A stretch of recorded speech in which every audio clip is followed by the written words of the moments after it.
Eu sentia Deus, eu sentia Jesus do meu lado.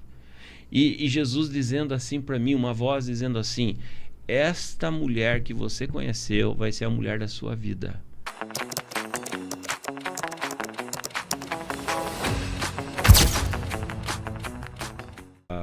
Tinha uma festa no asilo de Corpus Christi, né? E era quinta-feira. E a gente sempre ia nessa festa no asilo lá e tal.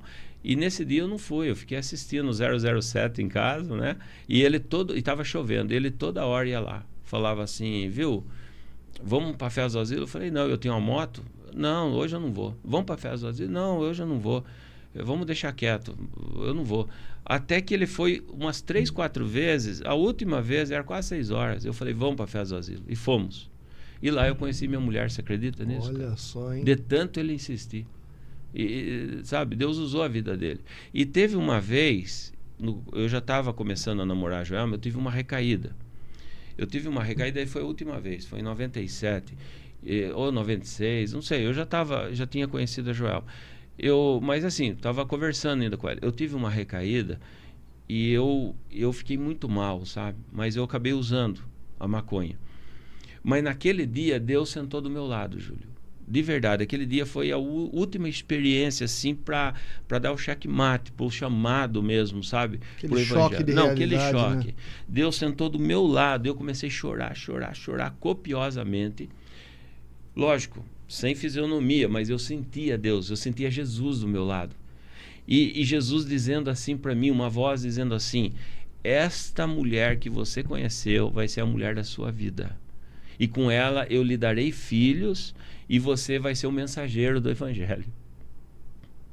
Sabe? E eu comecei a chorar copiosamente, e meu amigo, sem entender nada, a gente estava já um tempo afastado das drogas, ele começou a rir, ele falou, e eu era muito engraçado, sabe? E ele começou a dizer assim: esse é o Gerson que eu conheço, o Gerson tá muito louco. Eu não estava louco, cara. Eu estava tendo uma experiência com Deus, e Deus contando para mim tudo o que iria acontecer na minha vida. E a partir daquele dia, sabe, parece que o Espírito Santo tomou conta da minha vida, mesmo drogado, mesmo ali tendo usado a droga, Deus tomou conta. Então, se tem algum jovem me ouvindo, Júlio, por favor, não entra nessa. Não entra, porque tu vai ter que sair. Eu tive a graça de Deus de sair. Quantos ficam? Sabe? Eu tenho pessoas da minha família que passam por isso, Júlio, e a gente sofre até hoje. Meu pai morreu alcoólatra, cometeu suicídio. É um desastre na família, e Deus teve graça, a maravilhosa graça de Deus na minha vida, e me livrou de tantos, de tiroteio. Eu brinquei com meu filho esses dias: filho, eu com a sua idade eu estava correndo da polícia, e você já é polícia, né? Correndo atrás de bandido, pô. Correndo da polícia. Eu estava correndo da polícia e você agora virou polícia. E agora está correndo atrás de bandido. Então, eu dou graças a Deus, porque a maravilhosa graça de Deus me tirou dessa. Sabe, eu reconheço o evangelho hoje. Eu não prego porque eu sou pastor, por título.